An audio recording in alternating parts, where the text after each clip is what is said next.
सम्मानित साथियों, जय भीम। मैं दद्दू प्रसाद, पूर्व कैबिनेट मंत्री उत्तर प्रदेश एवं राष्ट्रीय संयोजक सामाजिक परिवर्तन मिशन। आप सब लोग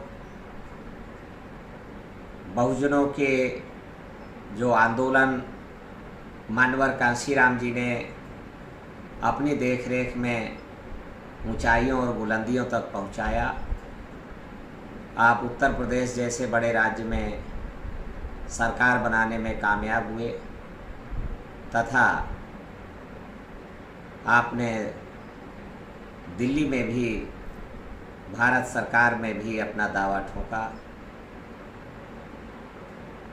2022 के विधानसभा चुनाव में उत्तर प्रदेश, पंजाब, उत्तरांचल में बहुजन समाज पार्टी के पतन को लेकर के आप कुछ काफ़ी आक्रोश में हैं, हताशा में हैं, निराशा में हैं, गुस्से में हैं।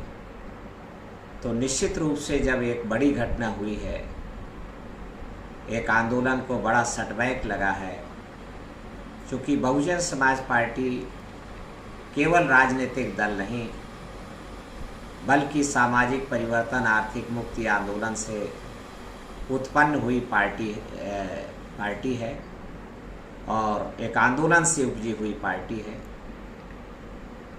इसलिए उसका पोस्टमार्टम किया जाना और बीमारी का पता लगाया जाना बहुत ज़रूरी है, ताकि आने वाली पीढ़ियां जब इस आंदोलन को पुनर्जीवित करें और इसको पुनरुत्थान किया जाए तो फिर इन पीछे हो गई चूक, भूल और गलतियों को सावधान रहा जाए।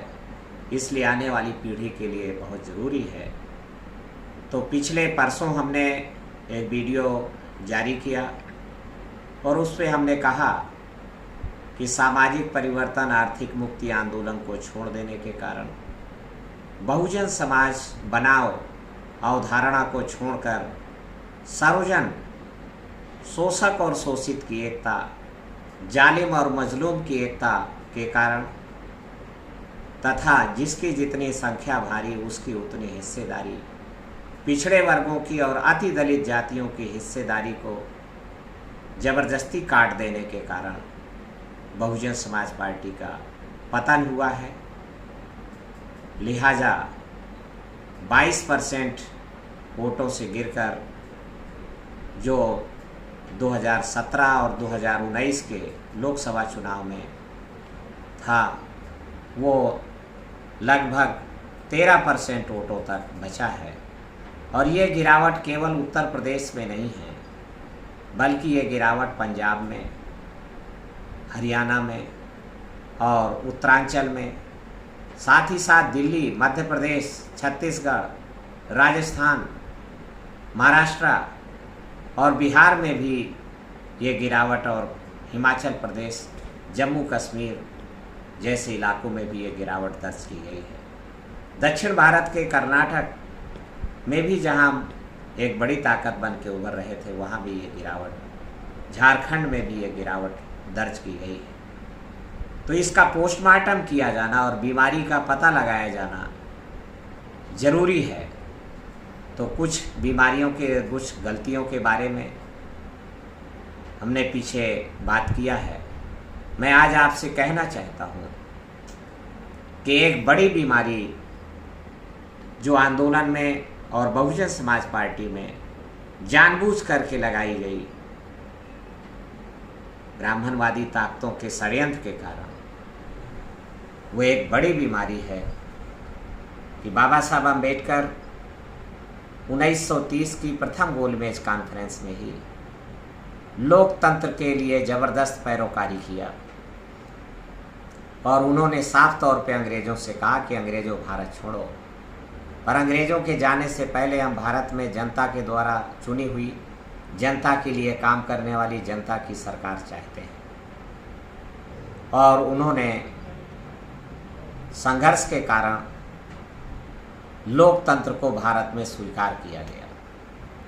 हालांकि कांग्रेस पार्टी ने जो ब्राह्मणवादी ताकतों की एकमात्र प्रतिनिधि संस्था थी उस समय, तो उसने भारत में लोकतंत्र का 1931 और 1932 के गोलमेज सभा में जबरदस्त विरोध किया, पर उनके विरोध को दरकिनार करते हुए ब्रिटिश गवर्नमेंट ने 1935 के सेकेंड इंडिया एक्ट में बाबा साहब अम्बेडकर के प्रस्ताव पर लोकतंत्र को विधिमान्य तरीके से स्वीकार कर लिया गया और 1936 के प्रांतीय चुनावों में प्रांतीय सरकारों के लिए जो 1936 में संपन्न हुए, उसमें बालिग मताधिकार के आधार पर वोट पड़े।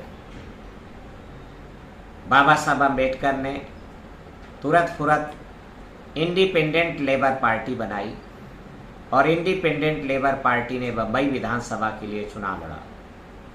15 सीटों पर बाबा साहब अम्बेडकर ने अपने उम्मीदवार खड़े किए, जिनमें से आश्चर्यजनक रूप से 13 लोग विजयी हुए। तो इस देश में जिनकी आबादी कम है और जो इस देश की समाज व्यवस्था, राजनीतिक व्यवस्था, आर्थिक व्यवस्था के नियंत्रक हैं और संचालक हैं और शोषणकारी ताकतों का प्रतिनिधित्व करते हैं, उनके सदमा लगा और वो दहल गए कि अगर बाबा साहब अम्बेडकर प्रथम चुनाव में ही 15 उम्मीदवार खड़े करने पर 13 लोग जीत गए हैं, तो आने वाले समय में ये भारत का प्रधानमंत्री साबित होगा। लिहाजा उन्होंने भारत में लोकतंत्र को नाकामयाब बनाने का षड्यंत्र रचा। जो बाबा साहब अम्बेडकर ने लंदन से लौटकर 1932 में बम्बई बंदरगाह पर ऐलान किया था कि मेरे भाइयों जाइए अपने दीवालों में लिख लो, जब हमारे पास दीवालें भी नहीं थी, हम घास फूस की झोपड़ी में हमारे पुरखे रहते थे। पर बाबा साहब अम्बेडकर ने सपना बड़ा देखा और कहा कि जाओ दीवालों पे लिख लो कि तुम इस देश के हुक्मरान बनोगे, शासक बनोगे। वो सपना कामयाब ना हो सके, इसलिए लोकतंत्र को नाकामयाब बनाना जरूरी है। तो लोकतंत्र को नाकामयाब बनाने के लिए 2 तरकीबें 1936 के बाद ही अमल में लाई गई। 2 तरकीबें ब्राह्मणवादी ताकतों ने क्रियान्वित किया। नंबर 1 कि इनकी आबादी इस देश में शोषित पीड़ितों की तो 85% है, आबादी तो ज़्यादा है, लिहाजा वोट भी ज़्यादा है, पर इनके 6000 टुकड़े हैं, 6000 जातियों में इनको तोड़ा गया है। तो ये कुछ भी नहीं बिगाड़ सकते हैं। एक एक टुकड़े की आबादी 1-2% की बनती है राष्ट्रीय स्तर पे। तो उन्होंने आश्वस्त हुए कि बड़ा खतरा नहीं है। तो जो बहुजन समाज है वो परंपरागत रूप से जाति व्यवस्था के कारण 6000 टुकड़ों में बटा हुआ था। हैं तो हम 85%, पर उसके 6000 टुकड़े हैं। दूसरा, उन्होंने तरकीब को खोजा और अमल में लाए। वो तरकीब थी कि वोट तो इनके पास ज़्यादा हैं, पर चुनाव यदि वोटों से होंगे तो बहुजन समाज के लोग इस देश के शासक बन जाएंगे। बहुत संभव है बाबा साहब अम्बेडकर भारत के प्रधानमंत्री बन जाएंगे। तो उन्होंने ये प्रबंध किया कि चुनाव वोट की बजाय अगर नोट से हो सके तो फिर नोट वाले जीत जाएंगे और बहुजन समाज के लोग बाबा साहब अम्बेडकर पराजित हो जाएंगे। तो ये चिंता हुई कि नोटों से कैसे चुनाव हो सकता है। तो विद्वानों ने प्रबंध किया कि अगर वोटर को बिकना सिखा दिया जाए, वोटर वोट बेचने लगे, तो चुनाव फिर वोटों से नहीं होगा, नोटों से हो जाएगा। और नोट आपके पास ज़्यादा हैं, ब्राह्मणवादी लोगों के पास ज़्यादा है, तो नोटों से वोट खरीद लेंगे और नेहरू जी भारत के प्रधानमंत्री बनेंगे। ये आया कि वोटर को बिकना कैसे सिखाया जाए। तो उनका ये हम चुटकी बजा के करा देंगे। हर गांव में हमारे पुरोहित है, पंडित है, और हर बिरादरी में 5-5 चेला हैं, उन चेलाओं से कह देंगे कि वोट बिकवा दीजिए। पुरोहितों के प्रेरणा से, विद्वानों की प्रेरणा से, कम संख्या वाले लोगों की प्रेरणा से भारत में वोट बेचा जाने लगा। वोटर बिकने के कारण वोट वाले लोग चुनाव हारने लगे, नोट वाले जीतने लगे। चुनाव वोटों की बजाय नोटों से होने लगा और लिहाजा 1936 के बाद बाबा साहब अम्बेडकर स्वयं चुनाव हारते रहे। दूसरे और लोग जो बदलाव के लिए गरीबों के नुमाइंदे, सताए गए शोषितों पीड़ितों के नुमाइंदे चुनाव लड़ते थे, वो भी चुनाव हारते गए, क्योंकि चुनाव वोटों से नहीं नोटों से होने लगा था। लोकतंत्र नहीं धनतंत्र हावी हो गया था और पूरे 50 साल तक वोट बिकता रहा, नोट वाले जीतते रहे और दलित, पिछड़े, आदिवासी लोग चुनाव हारते रहे और बाबा का सपना पूरा नहीं हुआ। किसी भी व्यक्ति ने इन 50 सालों में 1936 से लेकर 1986 तक वोट की बिकवाली, जो भारत में लोकतंत्र को नाकामयाब बनाने के लिए बड़ी अड़चन थी, उस बड़ी अड़चन को दूर करने का कोशिश नहीं किया। पर धन्य है महानायक मानवर कांशीराम जी, उन्होंने जब गौर किया कि वोट बिकने के कारण और वोट जातियों में बटे होने के कारण तो हम इस देश में बाबा साहब के सपने को पूरा नहीं कर सकते हैं, बहुजन समाज को हुक्मरान नहीं बना सकते हैं, तो मानवर कांशीराम जी ने ये संकल्प लिया कि बाबा के सपने को कामयाब बनाना है तो मुझे वोट की बिकवाली बंद करानी होगी। वोटों की बिकवाली बंद कराने के लिए उन्होंने हमें एक प्रेरणा दी, एक आदर्श दिया, एक सूत्र दिया कि वोट अनमोल है, बहन बेटी की इज्जत के समान है। जो वोट बेचे समझो बहन बेटी की इज्जत बेचे। वोट और बेटी बेची नहीं जाती है, बल्कि इज्जतदार और लायकवर आदमी को सौंपी जाती है। वोट बेचना बंद करो, जो ना माने उसकी बिरादरी में हुक्का पानी बंद करो। ये जब बात हजारों नौजवानों ने, हम जैसे लोगों ने पदयात्राएं करके, साइकिल यात्राएं करके, भूखे प्यासे रहकर गांव-गांव तक पहुंचाया।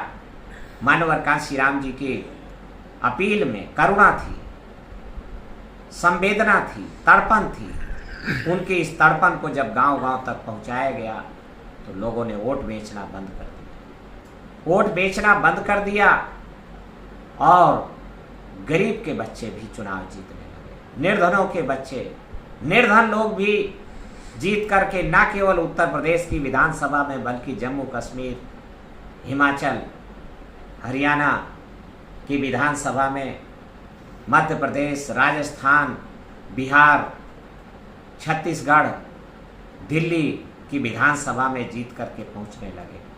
लोकसभा में बड़ी संख्या में लोग वोट की बिकवाली बंद होने के कारण तथा जो जातियों में तोड़े गए लोग थे, दलित, पिछड़े, आदिवासी बिखरे हुए थे, तो उन्होंने मंडल रिपोर्ट लागू करो वरना कुर्सी खाली करो, पिछड़े वर्गों को आरक्षण देना होगा। आरक्षण की अवधारणा को विस्तारित किया। आरक्षण केवल अब दलितों का हिस्सा नहीं रह गया, बल्कि आरक्षण अब पिछड़े वर्गों का, आदिवासियों की हिस्सेदारी की लड़ाई हो गई। और उन्होंने साफ कहा कि जिसकी जितनी संख्या भारी उसकी उतनी हिस्सेदारी। तो बड़े पैमाने पर बहुजन समाज बना। मुस्लिम समाज के लोग भी इस बहुजन समाज अभियान में शामिल हुए। बहुजन समाज बन जाने के कारण, वोट की बिकवाली बंद हो जाने के कारण, तो बहुजन समाज हुक्मरान बनने के लिए उत्तर प्रदेश में तैयार हो गया। पहली सरकार 4 दिसंबर 1993 को माननीय मुलायम सिंह यादव के नेतृत्व में सपा बसपा गठबंधन के रूप में सामने आई, जो दलित, पिछड़े, आदिवासी और मुसलमानों की एकता का परिणाम था, उसकी उत्पत्ति थी, बाई प्रोडक्ट था उसका। और उन्होंने बड़े पैमाने पर कानून को लागू करने का मानवर कांशीराम जी की देख रेख में वो सरकार चली। एक षड्यंत्र के तहत 2 जून 95 को जब मानवर कांशीराम जी हार्ट अटैक पड़ने के बाद एम्स दिल्ली में भर्ती थे, तो उनसे सब समर्थन वापसी के पत्र पर बाजावरिया दस्तखत कराए गए और मानवर कांशीराम जी जो 1996 में संभावित प्रधानमंत्री थे सपा बसपा गठबंधन की सीढ़ी पर बैठ करके, सीढ़ी पर चढ़ करके, तो मानवर कांशीराम जी भारत के प्रधानमंत्री ना हो सके 1996 में। तो 2 जून 95 को सपा बसपा गठबंधन तोड़ा गया और 3 जून 95 को नई सरकार जो भारतीय जनता पार्टी के समर्थन से सामने आई और इकट्ठा हुए वोटों की बिकवाली जब देखा गया कि इससे तो गरीब गुरबा के बच्चे जीत के आ रहे हैं, लोकतंत्र कामयाब हो रहा है और बड़े पैमाने पर इनके अफसर बदल दिए, थानेदार बदल दिए, जमीन जायदाद बदल रहे हैं, धंधा व्यापार में आगे जा रहे हैं, ठेकेदारी में आगे बढ़ रहे हैं, अब ये दिल्ली की सरकार भी बना सकते हैं। तो इसलिए उन्होंने तय किया कि सरकार बनाना बहुत जरूरी है। तो यह है कि सरकार कैसे बने, वोट कम है हमारे पास, मनुवादी ताकतों के पास, यथास्थितिवादी ताकतों के पास संख्या बल कम है, वोट कम है। तो उन्होंने कहा कि वोट खरीद लिए जाए। तो उन्होंने कहा कि कांशीराम ने प्रत्येक वोटर के माथे पर लिख दिया है नॉट फॉर सेल, वोट बेचा नहीं जा सकता, वोट बिकाऊ नहीं है। उनमें अक्लमंद लोग थे, उन्होंने कहा कि जनता का वोट बिकाऊ नहीं है, फुटकर वोट बिकाऊ नहीं है, परंतु वोट इकट्ठा है एक जगह का। कहाँ इकट्ठा है? का हाथी में इकट्ठा है। तो जब फुटकर वोट नहीं बिक रहा है और मानवर कांशीराम जी ने आने वाले समय तक के लिए ऐलान कर दिया है कि मैं ना बिकने वाला समाज बनाने में कामयाब हो गया हूं और ना बिकने वाला समाज बनने के कारण अब बहुजन समाज ही आगे हुक्मरान बनेगा, अल्पजन लोग, भद्रजन लोग हुक्मरान नहीं बन पाएंगे। तब उन्होंने नई तरकीब निकाली कि इकट्ठा हुए वोट बिकवा दिए जाएं। ऐसा वोटर जो जागृत हो चुका है, चेतना संपन्न हो चुका है और ना बिकने वाला बन गया है, तो ना बिकने वाले वोट जो इकट्ठा एक जगह, तो इकट्ठा हुए वोटों को बिकवाने के लिए उन्होंने जोखिम लिया। मानवर कांशीराम जी को 15 सितंबर 2003 को ब्रेन स्ट्रोक पड़ा, उनकी आवाज़ बंद हो गई, बेशकीमती आवाज़ थी उनकी। और 22 अक्टूबर 2003 को सतीश चंद्र मिश्रा बहुजन समाज पार्टी का राष्ट्रीय महासचिव बनाया गया, मानवर कांशीराम जी की सावधानी और निर्देशों का उल्लंघन करके, और अंदर जा कर के इकट्ठा हुए वोटों की बिकवाली चालू कराई गई। मुझे गर्व है अपने बहुजन समाज के ऊपर कि मेरा वोट अभी, जनता का वोट अभी नहीं बिक रहा है, पर इकट्ठा हुआ वोट बिक रहा है। इकट्ठा हुए वोटों के बिकने के कारण बहुजन समाज पार्टी का पतन हुआ है, बहुजन समाज आंदोलन का पतन हुआ है। इसलिए मैं अपील करना चाहता हूं कि अगर आपको पुनः दलित शोषित समाज को, बहुजन समाज को इस देश का हुक्मरान बनाना है, तो फुटकर वोटों की बिकवाली को बंद रखते हुए जनता का वोट बिकना बंद रहे, साथ ही साथ इकट्ठा हुए वोटों की बिकवाली बंद हो। इकट्ठा हुए वोट अर्थात टिकट की बिकवाली बंद होनी चाहिए, नेता की बिकवाली बंद होनी चाहिए। और ये इकट्ठा हुए वोटों की बिकवाली, टिकट की बिकवाली केवल अब बहुजन समाज पार्टी में नहीं है, ये बीमारी संक्रामक है और ये फैल चुकी है और ये समाजवादी पार्टी में भी पहुंच गई है, ये राष्ट्रीय जनता दल में भी पहुंच गई है ये बीमारी निषाद पार्टी में भी खुलेआम बोली लग रही है। ये बीमारी ओम प्रकाश राजभर की पार्टी भाजपा में भी फैल चुकी है और पिछले अभी 2022 के चुनाव में आरएलडी में भी देखा गया। जब वोट की बिकवाली बंद हुई तो इसका प्रभाव केवल बहुजन समाज पार्टी को इसका लाभ नहीं हुआ, बल्कि इसका लाभ समाजवादी पार्टी को भी हुआ। पिछड़े वर्गों की दूसरी और पार्टियों को भी इसका लाभ मिला और वो पार्टियां राइज किया, उठ करके ऊपर आई, बड़ी ताकत बनने लगी। पर जब इकट्ठा हुए वोट बिकने लगे तो इसका नुकसान भी सभी पार्टियों को हो रहा है।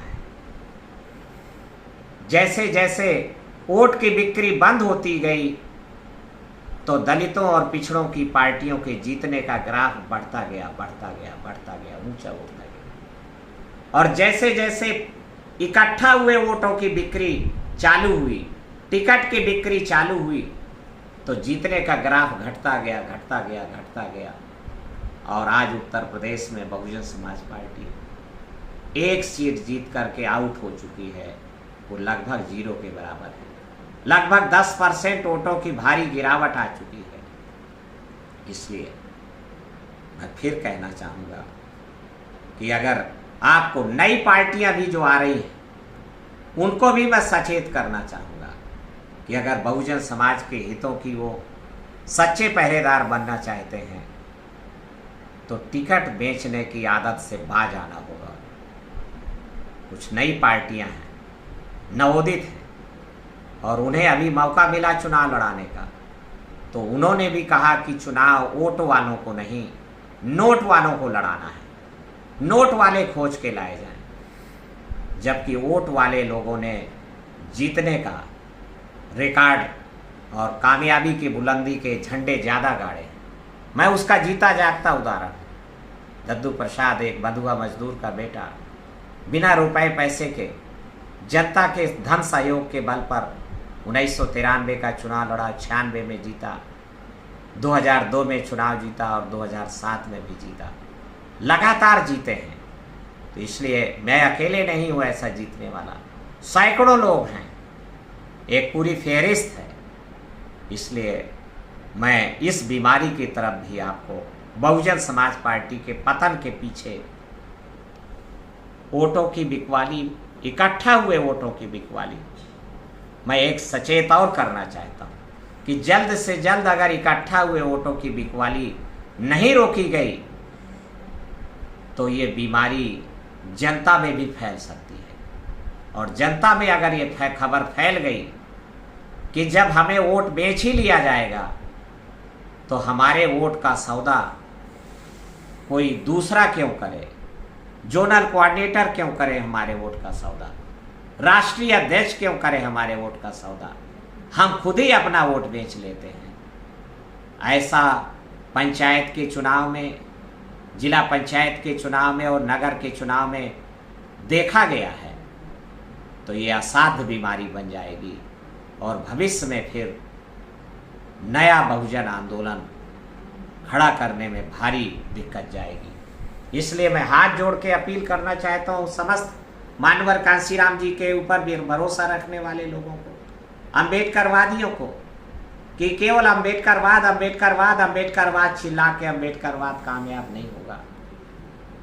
इसकी गहराई पे जाना होगा और तड़पन के साथ, करुणा के साथ हमें काम करना होगा और फुटकर वोटों की बिकवाली को बंद रखते हुए इकट्ठा हुए वोटों की, टिकट की बिकवाली भी बंद कराना होगा। आप आगे आएं और इकट्ठा हुए वोटों की बिकवाली के खिलाफ लामबंद हो, विद्रोह किया जाए, बगावत की जाए और परिवर्तन के लिए इस देश में सारे राजनीतिक दल यथास्थितिवादी हो चुके हैं, शोषणकारी नीतियों के ध्वजवाहक हो चुके हैं। कोई परिवर्तन की पार्टी नहीं है। बहुजन समाज पार्टी और समाजवादी पार्टी भी यथास्थितिवादी और शोषणकारी ताकतों के चंगुल में है। इसलिए वो सामाजिक बदलाव का एजेंडा उन्होंने खारिज कर दिया है, छोड़ दिया है। इसलिए इस देश में 85% समाज के हितों के लिए सामाजिक बदलाव का एजेंडा, सामाजिक बदलाव चाहने वाली परिवर्तनकारी दल की आवश्यकता है। पर उसके पहले गैर राजनीतिक जड़ों को मजबूत किया जाना जरूरी है। मैं यही आपसे अपील करते हुए कि अपने आप को तैयार करें और तैयार करके हम आगे आने वाले समय में एक विकल्प तैयार करें, सामाजिक बदलाव की पार्टी आगे लेके आएं। यही अपील करते हुए आप सभी को आज के लिए, कल हम बहुजन समाज पार्टी के पतन के बारे में, एक बीमारी के बारे में और बात करेंगे। कल इंतजार करिएगा। धन्यवाद। जय भीम, जय भारत।